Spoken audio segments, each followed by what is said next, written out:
ओम शांति। आज रूहानी बाप हम बच्चों को समझाने दे रहे हैं कि कैसे आपकी बुद्धि पर विकारों का ताला लगा हुआ था, गोदरेज का ताला लगा हुआ था। उन सभी की जेल से, उन विकारों से बाबा हम बच्चों को छुड़ाने आए हैं। बाबा कहते एक बार ये विकार सभी मुझे दान दे दिए ना, तो फिर दान देकर वापस नहीं लेना है, इनमें फंसना नहीं है। बाबा कहते अपना ममत्व इस पुरानी दुनिया से छोड़ देना है। सबसे बड़ा विकार क्या है? देह अभिमान। देह अभिमान को छोड़ देंगे, आत्म अभिमानी स्थिति में रहेंगे। महत्व तो बाबा कहते किसी में रखना ही नहीं है। एक बाबा की याद रहे बस, और किसी के साथ आपका लगाव नहीं होना चाहिए। तो बाबा ने आज की मुरली में हम बच्चों को पूरा इन पॉइंट्स पे क्लियर किया है कि कैसे आप वैराग्य धारण कर सकते हैं और कैसे बाबा की याद में कर्म योगी बन सकते हैं। कर्म योगी बनेंगे माना कर्म करते भी बाबा की याद बनी रहेगी, और साथ में जब भी समय मिले तो बाबा की याद में बैठना है। वो कैसे आज की मुरली में बाबा ने हम बच्चों को पूरी समझाने दी है। आज 21 मई 2026 की साकार मुरली है। बाबा कहते मीठे बच्चे, श्रीमत पर चलकर सबको सुख दो, आसुरी मत पर दुख देते आए, अब सुख दो सुख लो। प्रश्न है, बुद्धिमान बच्चे किस राज को समझने के कारण ऊंच पद पाने का पुरुषार्थ करते हैं? उत्तर है, वे समझते हैं कि ये दुख और सुख, हार और जीत का खेल है। अभी आधा कल्प सुख का खेल चलने वाला है, वहां किसी भी प्रकार का दुख नहीं होगा। अब नई राजधानी आने वाली है, उसके लिए बाप अपना परम धाम छोड़कर हम बच्चों को पढ़ाने आए हैं। अब पुरुषार्थ कर ऊंच पद लेना ही है। अब बाबा कहते अब पुरुषार्थ कर ऊंच पद लेना ही है। गीत है, बदल जाए दुनिया ना बदलेंगे हम। ओम शांति। ओम शांति मीठे बाबा। बाबा कहते मीठे मीठे बच्चों ने अर्थ समझा। यहाँ कोई कसम खाने की दरकार नहीं है, यहाँ तो आत्मा में समझ चाहिए। आत्मा तमो प्रधान होने के कारण बिल्कुल ही बेसमझ हो गई है। बच्चे जानते हैं हम कितने बेसमझ थे, अब कितने समझदार बने हैं। दूसरे सत्संग आदि में ये बातें होती नहीं। वे शास्त्र रामायण आदि पढ़ते हैं, एक कान से सुना दूसरे कान से निकल जाता है, कोई प्राप्ति नहीं है। बाबा कहते क्या करते हैं, शास्त्र कथाएं आदि सुनने जाते हैं ना, तो फिर एक कान से सुनते हैं दूसरे कान से निकल जाता है। तो बाबा कहते इससे कोई प्राप्ति नहीं होती है। यज्ञ तप दान पुण्य आदि सब करते हैं, धक्के खाते रहते हैं, प्राप्ति कुछ भी नहीं। इस दुनिया में कोई को सुख है नहीं। बाबा कहते इस दुनिया में कोई को भी सुख नहीं है। अब बाप सारी समझ देते हैं, सबको सुख शांति देने वाला एक ही बाप है। मनुष्य तो बिल्कुल ही घोर अंधेरे में है। भक्ति मार्ग वाले भी याद करते रहते हैं, ये दुख हरता सुख करता सदगति दाता। देखो दुनिया में क्या लगा पड़ा है, सबको दुख लगा ही रहता है। जो भी मनुष्य मात्र है, किसको भी ये पता नहीं कि बाप कौन है। बाबा कहते जो भी मनुष्य मात्र हैं, किसको भी ये पता नहीं कि बाप कौन है, क्योंकि बाप का परिचय ही नहीं है। बाप से क्या वर्षा मिलता है, बेहद के बाप को जानते ही नहीं। धक्के खाते रहते हैं शांति के लिए। धक्के किस लिए खाते रहते हैं? शांति के लिए। अब ये किसने कहा कि मन की शांति चाहिए? आत्मा कहती है ये भी मनुष्य नहीं जानते हैं। बाबा कहते देह अभिमान है ना, साधु संत आदि सब दुखी हैं, सब शांति चाहते हैं। बीमारी आदि तो साधु संतों को भी होती है, एक्सीडेंट होते हैं। दुनिया में दुख के सिवाय और कुछ तो है नहीं। अभी तुम बुद्धिमान बने हो, बाप ने समझाया है। ड्रामा के अंदर नई दुनिया और पुरानी दुनिया, सुख और दुख का खेल बना हुआ है। बाप ने तुम्हारी बुद्धि का ताला खोला है, और सब मनुष्य मात्र की बुद्धि को गोदरेज का ताला लगा हुआ है। बिल्कुल ही तमो प्रधान बुद्धि है। तुम बच्चे नंबर वार पुरुषार्थ अनुसार जानते हो। बाबा कहते तुम ही बच्चे नंबर वार पुरुषार्थ अनुसार सब जानते हो। बरोबर बेहद का बाप मिला है, वे हमको सृष्टि के आदि मध्य अंत का राज सुनाते हैं। तो ये खेल कैसे बना हुआ है? जब सुख होता है तब दुख का नाम नहीं होता। तुम बच्चों की बुद्धि में है कि हम बाप से सुख शांति संपत्ति का वर्षा ले रहे हैं। सतयुग से लेकर त्रेता अंत तक कोई दुख नहीं होगा। अब तुम रोशनी में हो, तुम पुरुषार्थ कर रहे हो अपनी राजधानी में एक दो से ऊंच पद पाए। ये स्कूल है बेहद का, बाबा कहते ये स्कूल कौन सा है? बेहद का स्कूल है। बेहद का बाप पढ़ाते हैं। तुम जानते हो वे हमारा मोस्ट बिलव्ड बाप है, जिसकी अपरम अपार महिमा है। बाबा कहते तुम जानते हो कि वे हमारा मोस्ट बिलव्ड बाप है, जिसकी अपरम अपार महिमा है। वे ऊंचते ऊंच बाप श्रीमत देते हैं। बाकी सब मनुष्य मात्र आसुरी मत पर एक दो को दुख ही देते हैं। बाबा कहते बाकी तो फिर दुख ही देते हैं ना एक दो की मत पर। तुम्हें श्रीमत पर सबको सुख देना है। बाबा कहते तुमको तो बस सबको सुख देना है। इस ड्रामा में हम कब पार्ट बजाते हैं? हम सब एक्टर्स हैं। बाबा कहते इस ड्रामा में हम कब पार्ट बजाते हैं ये आपको पता है? बाबा कहते हम सब एक्टर्स हैं, ये कोई भी नहीं जानते। तुम बच्चे अब समझते हो इस ड्रामा में भारतवासियों का ही ऑलराउंड पार्ट है। आगे तो तुम कुछ भी नहीं जानते थे, अब तो मूल वतन से लेकर सूक्ष्म वतन, स्थूल वतन सबको जान गए हो। तुमको सच्चा ज्ञान है। बाबा कहते तुमको तो सच्चा ज्ञान है ना। परम पिता परमात्मा हमको इन द्वारा पढ़ा रहे हैं। इसके द्वारा? ब्रह्मा बाबा के द्वारा।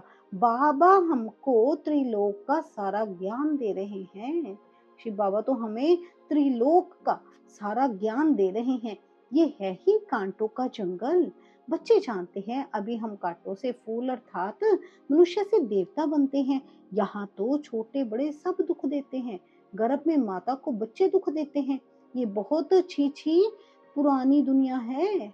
बाबा कहते ये तो बहुत ही छी पुरानी दुनिया है। इस सृष्टि चक्र को कोई भी नहीं जानते। हम कहाँ से आए, कितने जन्म लिए, फिर कहाँ जाना है, कुछ भी नहीं जानते। बेहद का बाप अर्थात सब सीताओं का एक राम व निराकार है। तुम सभी सीताएं हो। बाप है ब्राइड ग्रूम, एक साजन की सब सजनियां भक्तियां हैं। जो भी सीताएं हैं सब रावण की जेल में फंस शोक वाटिका में आ गई हैं। सारी दुनिया के सब मनुष्य मात्र एक भगवान को याद करते हैं। भक्तों का रक्षक भगवान को कहते हैं। तुम सब अभी ब्रह्म मुख वंशावली ब्राह्मण हो। ब्राह्मण जानते हैं हमको शिव बाबा पढ़ा रहे हैं। बाबा से वर्षा जरूर मिलता है। शिव बाबा है स्वर्ग का रचयिता। स्वर्ग कहो अथवा दैवी राजधानी कहो, ये स्वर्ग की राजधानी है ना। लक्ष्मी नारायण स्वर्ग के मालिक हैं। ये भी अभी तुम समझते हो। यहाँ जब सतयुग था तो लक्ष्मी नारायण का राज्य था। अभी है कलयुग। बाबा कहते अभी तो कलयुग है ना।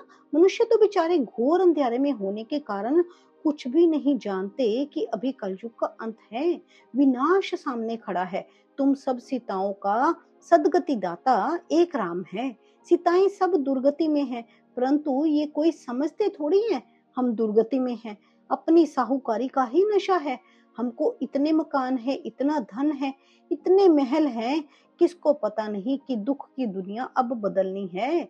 मौत सामने खड़ा है, सब मिट्टी में मिल जाना है। ये जो कुछ पुरानी दुनिया में देखते हो विनाश हो जाएगा। विनाश के लिए पूरी तैयारियां हो रही हैं। ये वही महाभारत लड़ाई है, वही गीता का भगवान है, परंतु बाप की बायोग्राफी में बच्चे का नाम डाल दिया है। अब शिव बाबा तुमको राय योग सिखा रहे हैं। बड़े ते बड़ी भूल ही ये है कि भगवान का नाम ही गुम कर दिया है। बाबा कहते हैं सबसे बड़े ते बड़ी भूल क्या है कि शिव बाबा का नाम ही गुम कर दिया है। तुम बच्चे जानते हो हमको कोई मनुष्य साधु संत आदि नहीं पढ़ाते हैं, शिव बाबा हमको पढ़ाते हैं। कितना नशा होना चाहिए कि हमें पढ़ाने वाला कौन है। खुद शिव बाबा हमें परम धाम से आकर हम बच्चों को पढ़ाते हैं।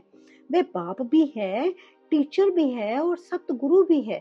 सब कुछ है, ये तो नहीं भूलना चाहिए ना। बाप कहते हैं हमारे सब बच्चे हैं, परंतु सभी को थोड़ी पढ़ाएंगे। बाप कहते हैं हम भारतवासियों को फिर से राजयोग सिखाने आए हैं। भारतवासी स्वर्गवासी थे, हीरे मिसल थे, अब कौड़ी मिसल बन पड़े हैं। घर में कितनी अशांति है। बाबा कहते घरों में कितनी अशांति है। कहते हैं बाबा हमको क्रोध आता है, बच्चों को मारना पड़ता है, डर लगता है। हमने 5 विकार शिव बाबा को दान दे दिया है, फिर हम ये क्यों करते हैं? बाप के समझाते हैं इस समय सभी पर 5 विकारों का ग्रहण लगा हुआ है। बाबा कहते कौन सा ग्रहण लगा हुआ है? 5 विकारों का ग्रहण लगा हुआ है। देह अभिमान का भूत आने से फिर सब भूत लग जाते हैं। देह अभिमान का भूत अगर आ गया तो बाबा कहते हैं सब भूत फिर लग जाते हैं, सब भूत पीछे पीछे आ जाते हैं। अब बाप कहते हैं देही अभिमानी बनो, देह का अभिमान छोड़ो, और बाबा कहते हैं देही अभिमानी बनो। अभी तुमको समझ मिली है, सतयुग में भी हम आत्म अभिमानी थे।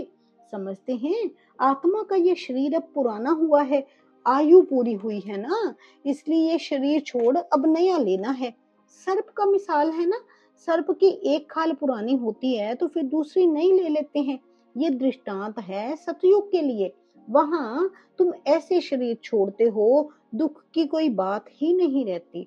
बाबा कहते वहां पे ऐसे शरीर छोड़ते हो, वहां पे दुख की कोई बात ही नहीं रहती। यहाँ कितना दुख होता है, रोना पीटना आदि रहता है। अब तुम बच्चे जानते हो ये पुरानी खाल है, यहाँ कोई नई खाल नहीं मिलनी है, ये अंतिम पुरानी जुत्ती है। अभी तुम उनसे तंग हो गए हो, वहां तो खुशी से एक शरीर छोड़ दूसरा लेते हैं। इन बातों को भी तुम समझते हो। यहाँ कितने नए आते हैं, समझते थोड़ी हैं। बाबा कहते नए बच्चे भी आते हैं तो एक ही बार में समझते थोड़ी हैं, 2-4 रोज यहाँ से समझ कर जाते हैं, फिर भूल जाते हैं। हाँ, अच्छी रीति सुना, खुशी हुई तो प्रजा में आ जाएंगे। बाबा कहते सुना, अच्छी रीति से सुना और खुशी हुई। एक बार उनको ज्ञान मिल गया कि हाँ जी बाबा हमें क्या कह रहे हैं, बाबा कौन है और हम कौन है। एक बार बाबा कहते हैं उन्होंने अच्छी रीति सुना, उनको खुशी हुई तो फिर प्रजा में तो आ ही जाएंगे। प्रजा भी तो ढेर बननी है ना, ये है ईश्वर का दर, अथवा घर। तुम ईश्वर के घर में बैठे हो। बाबा कहते अब तुम कहाँ पे बैठे हो, ईश्वर के घर में बैठे हो। परम पिता अपना परम धाम छोड़कर यहाँ साधारण तन में आकर बैठा है। वहां तो बाप के पास आत्माएं रहती हैं। यहाँ संगम पर बाबा खुद आया है पतितों को पावन बनाने के लिए। बाबा खुद आए हैं ना, हम पतितों को पावन बनाने के लिए। उनको शिव निराकार ही कहते हैं। निराकार बाबा को आत्माएं ओ गॉड फादर कहकर पुकारती हैं। मनुष्य बिगड़ समझ के कह देते हैं ओ गॉड फादर। इन लक्ष्मी नारायण को भी यूरोपियन लोग भगवान भगवती कहते हैं। बाबा कहते इन लक्ष्मी नारायण को भी जो यूरोपियन लोग हैं वो क्या कहकर पुकारते हैं, भगवान भगवती कहते हैं। इन्हों को ऐसा किसने बनाया, इन देवताओं को कहते हैं आप सर्वगुण संपन्न 16 कला संपूर्ण हो। फिर खुद को क्या कहते हैं, ये नहीं जानते कि ये भी मनुष्य हैं, भारत में ही राज्य करके गए हैं। उनके आगे जाकर महिमा गाते हैं, अपने को नीच पापी कहते रहते हैं। श्री कृष्ण के मंदिर में भी जाकर महिमा करेंगे, शिव की ये महिमा नहीं करेंगे, उनकी महिमा अलग है। अक्सर करके शिव के पास जाते हैं तो कहते हैं भर दो झोली, फिर कह देते हैं वे भांग पीने वाला है, धतूरा खाने वाला है। अरे वहां भांग धतूरा कहाँ से आया, कुछ भी समझ नहीं। मांगते रहते हैं पति चाहिए, ये चाहिए। दीपमाला पर भी लक्ष्मी का आवाहन करते हैं, वह है कौन ये किसको भी पता नहीं है। 8-10 भुजाएं कभी होती हैं क्या, बाबा कहते हैं, बाबा पूछ रहे हैं क्या 8-10 भुजाएं कभी होती हैं। ये चतुर्भुज रूप दिखाते हैं क्योंकि प्रवृत्ति मार्ग है ना, उनका नाम विष्णु रख दिया है। लक्ष्मी नारायण तो सतयुग में रहते हैं। मनुष्य को ये पता नहीं कि विष्णु के 2 रूप लक्ष्मी नारायण द्वारा पालना होती है। चित्रों में लक्ष्मी को 4 भुजाएं दे देते हैं। 4 भुजा वाले को बच्चा होगा तो उनकी भी 4 भुजा होनी चाहिए ना, कुछ भी समझते नहीं है। तुम अभी समझते हो बाबा जब तक नहीं आए थे हम भी कुछ नहीं जानते थे। बाबा कहते अब तुम सब कुछ जानते हो ना, कि जब तक बाबा नहीं आए थे तो हम भी कुछ नहीं जानते थे। अभी सारे विश्व के आदि मध्य अंत को जान गए हैं। बाप आकर पतित दुनिया को पावन बनाते हैं, बुलाते भी हैं, हे पतित पावन आओ। अब परमात्मा कैसे आए, कैसे आकर पतितों को पावन बनाए। बाप कहते हैं 5000 वर्ष पहले हमने दैवी स्वराज्य बनाया था, फिर तुमने 84 जन्म कैसे लिए ये समझ आगे तुम्हारी बुद्धि में बिल्कुल नहीं थी। इस ब्रह्मा को भी पता नहीं था। राधे कृष्ण लक्ष्मी नारायण की पूजा करते रहते हैं, परंतु ये भी पता नहीं कि राधे कृष्ण ही स्वयंवर के बाद लक्ष्मी नारायण बने हैं।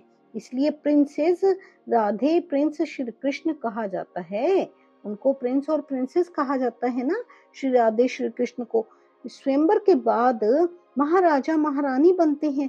ये जो खुद बनते हैं, जो खुद बन रहे हैं, उनको भी ये पता नहीं था। बाबा कहते भल कोई कोदीदार भी होता, परंतु कुछ भी समझते नहीं। फिर भी भक्तों की भावना अल्पकाल के लिए पूरी करने में साक्षात्कार कराता हूँ। यहाँ तो ध्यान दीदार की बात ही नहीं। बाप तो समझाते हैं साक्षात्कार में माया प्रवेश कर लेगी तो तुम पदभ्रष्ट हो जाएंगे। बाबा कहते अगर साक्षात्कार के समय माया ने प्रवेश कर लिया तो फिर तुम पद भ्रष्ट हो पड़ेंगे। बहुत आकर कहेंगे हमको शिव बाबा का साक्षात्कार हो। बाबा कहते फिर बहुत आकर कहेंगे कि हमें भी शिव बाबा का साक्षात्कार हो। अरे तुमको समझाया जाता है ना, फायर फ्लाई कितना छोटा होता है, आंख से देखा जाता है। आत्मा तो उससे भी छोटी बिंदी है। जैसे आत्मा है वैसे ही परमात्मा का रूप है। साक्षात्कार भी होगा तो उसी छोटी बिंदी का होगा। ये तो छोटी सी बिंदी है जो भ्रिकुटी के बीच में रहती है। आत्मा का साक्षात्कार हो तो भी समझेंगे कुछ नहीं। बाबा कहते हैं उनको अगर आत्मा का भी साक्षात्कार हो जाए लेकिन फिर भी वो कुछ भी समझेंगे नहीं। तुम बच्चे जानते हो अभी हम शिव बाबा की संतान हैं। सब ब्रह्मा कुमार कुमारियां शिव बाबा से वर्षा ले रहे हैं। हमारी एम ऑब्जेक्ट ही ये है। स्टूडेंट है ना, तुम कहते हो बाप से सहज राजयोग सीखने आए हैं। ये एम ऑब्जेक्ट है, ये बच्चों को भूलना नहीं चाहिए। भक्ति मार्ग में भक्त लोग देवताओं के चित्र साथ में रखते हैं, फिर तुमको ये त्रिमूर्ति का चित्र पॉकेट में रखना चाहिए। इस शिव बाबा द्वारा हम ये लक्ष्मी नारायण बन रहे हैं। अच्छा, मीठे मीठे सिक्के लधे बच्चों प्रति माता पिता बाप दादा का याद प्यार और गुड मॉर्निंग। रूहानी बाप की रूहानी बच्चों को नमस्ते। हम सब रूहानी बच्चों की रूहानी माता पिता बाप दादा को गुड मॉर्निंग, नमस्ते, ओम शांति। शुक्रिया मेरे बाबा, शुक्रिया। धारणा के लिए मुख्य सार है शिव बाबा को विकारों का दान देकर फिर कभी वापस नहीं लेना है। बाबा को जो भी दान दे दिया तो फिर बाबा कहते कुछ भी वापस नहीं लेना है। देह अभिमान के भूत से बचना है। इस भूत से सब भूत आ जाते हैं, इसलिए आत्म अभिमानी बनने का अभ्यास करना है। ध्यान दीदार की आश नहीं रखनी है। एम ऑब्जेक्ट को सामने रख पुरुषार्थ करना है। श्रीमत पर सबको सुख देना है। बाबा कहते श्रीमत पर ही सबको सुख देते चलना है। सबको सुख देंगे तो फिर खुद भी तो सुखी होंगे ना। बाबा कहते जैसे दुआ दो तो दुआ लो, ऐसी सुख दो और सुख लो। वरदान है आज की मुरली में हम बच्चों के प्रति करावन हार की स्मृति से सेवा में सदा निर्माण का कार्य करने वाले कर्म योगी भव। कोई भी कर्म योगी के स्टेज में परिवर्तन करो। सिर्फ कर्म करने वाले नहीं लेकिन कर्म योगी हैं। कर्म अर्थात व्यवहार और योग अर्थात परमार्थ दोनों का बैलेंस हो। शरीर निर्वाह के पीछे आत्मा का निर्वाह भूल न जाए। बाबा कहते शरीर निर्वाह के पीछे जो आत्मा का निर्वाह है वह कहीं भूल न जाए। जो भी कर्म करो वह ईश्वरीय सेवा अर्थ हो। इसके लिए सेवाओं में निमित्त मात्र का मंत्र व करणहार की स्मृति का संकल्प सदा याद रहे। करणहार कौन है? हमारे खुद शिव बाबा कराने वाले हैं ना, तो उसकी स्मृति का संकल्प सदा याद रहे। करावन हार भूले नहीं तो सेवा में निर्माण करते रहेंगे। बाबा कहते अगर करावन हार भूले नहीं तो सेवा में क्या करेंगे? निर्माण करते रहेंगे। स्लोगन है आज के मुरली में, सेवा व संबंध संपर्क में विघ्न पड़ने का कारण है पुराने संस्कार। उन संस्कारों से वैराग्य हो। अव्यक्त इशारे हैं, सदा अचल अडोल एक रस स्थिति का अनुभव करो। सभी से श्रेष्ठ तख्त बाप दादा के दिल तख्त नशीन बनना है, लेकिन इस तख्त पर बैठने के लिए पहले अचल अडोल एक रस स्थिति का तख्त चाहिए। एक रस स्थिति के तख्त पर तब स्थित रह सकेंगे जब अकाल तख्त नशीन बनने का अभ्यास होगा। जैसे वे तपस्वी सदैव आसन पर बैठते हैं, ऐसे आप अपनी एकरस आत्मा की स्थिति के आसन पर विराजमान रहो। इस आसन को नहीं छोड़ो, तब सिंहासन मिलेगा। एक रस स्थिति के आसन पर स्थित होंगे तभी तो बाबा कहते आपको जो सिंहासन है, कौन सा? आगे 21 जन्मों के लिए सबसे सबसे श्रेष्ठ तख्त कौन-सा है? बाप-दादा के दिल तख्त नशीन बनना। बाप-दादा के दिल तख्त नशीन बनेंगे, तो फिर 21 जन्मों के लिए जो आपका राज सिंहासन है, वो भी तो आपको मिलने वाला है ना।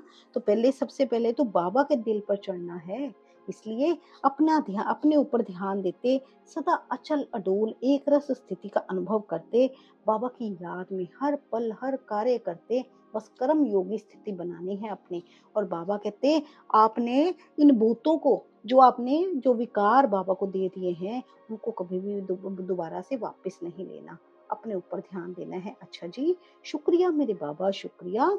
ओम शांति, ओम शांति।